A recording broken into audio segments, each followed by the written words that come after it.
Welcome back to the channel. It's KDS Reviews. This is a genre from my time, I'll put it this way. Although from my age bracket, I'll put it that way. The 80s. You know the 80s, Miami Vice, Rubik's Cube, Olivia Newton-John.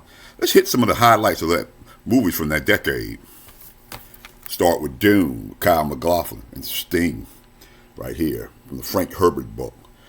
I know they're going to say that, oh, this isn't as good as the other one. Well, I did a rewatch of this movie right here, and it's not quite as bad as I remember.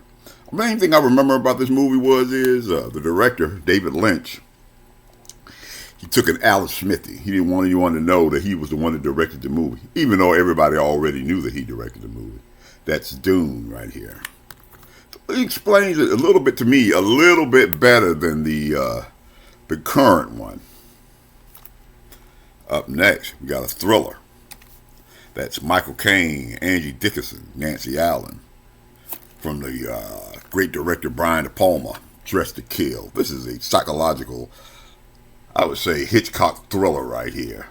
And I know she left, Angie Dickinson said that she had left the policewoman because they were, sexualizing her character. Well, they kind of did the same thing here. She had a body double done for all her, quote, racy scenes. This is a mind-twisting movie right here, and it's really hard to find. I found this at an estate garage sale. It's a thriller, though, really, like an Alfred Hitchcock movie. It is a big-time thriller right here. That's Dressed to Kill. Here's one I remember. It was kind of a scary movie to me, but even though it's not a scary movie, I remember when it was broadcast. There's certain parts of the movie they wouldn't have any commercial breaks because no advertiser wanted to be associated with it. That's The Day After.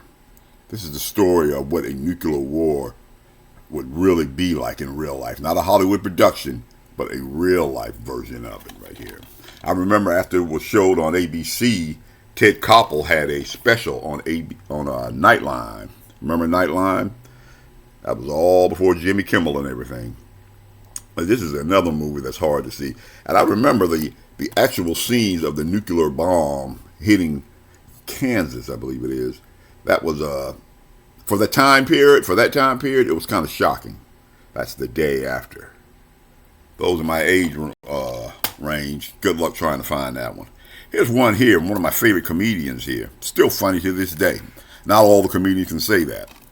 Steve Martin, Dead Men Don't Wear Plaid. Now, this movie, what makes this movie different is that Steve Martin was blended in CGI, before CGI, special effects, blended in from stars from the 50s and the 40s. This is a hilarious movie right here. This is Steve Martin at his best.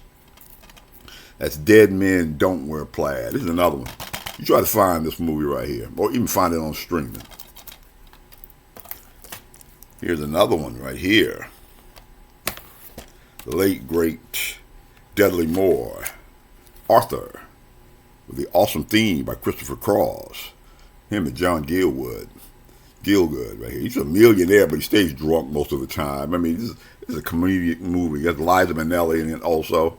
I remember seeing this a long time ago. Matter of fact, I don't even see this even being showed on any of these streaming channels.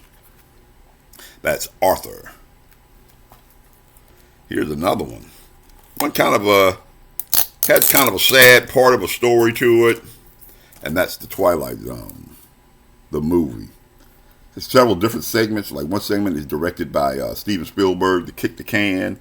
This is the last movie from Vic Morrow. Matter of fact, he died in a helicopter incident. You'll have to Google that. I'm not going to go into the details of that. But he died in the helicopter incident with this movie right here. It's Twilight Zone. Dan Aykroyd is also in this. This is a good little short movie. See, the movies from that generation, they're only like an hour and 30 minutes. One of these 3-hour, 4-hour marathons that we have today. Here's another one. This is one right here that will not be ignored. Fatal Attraction. Michael Douglas, Glenn Close. This movie right here, along with this movie right here, this movie has a lot of controversy with it. Glenn Close wasn't the original pick. She wasn't. They tried out several actresses. Meryl Streep put in for this movie, but they felt like she wasn't pretty enough. And even when Glenn Close did apply for this movie, They still weren't quite sure about her. So she came back. She went away. She came back. Got her hair all done like this. She went right into this character, and she nailed it. And the ending that you see, I don't want to spoil it for my younger viewers. That's not the original ending. The ending they wanted was completely different. The ending that Glenn Close wanted was completely different, but she was talked down to it. That's Fatal Attraction. Remember, KDS Reviews is seen every Wednesday and every Sunday.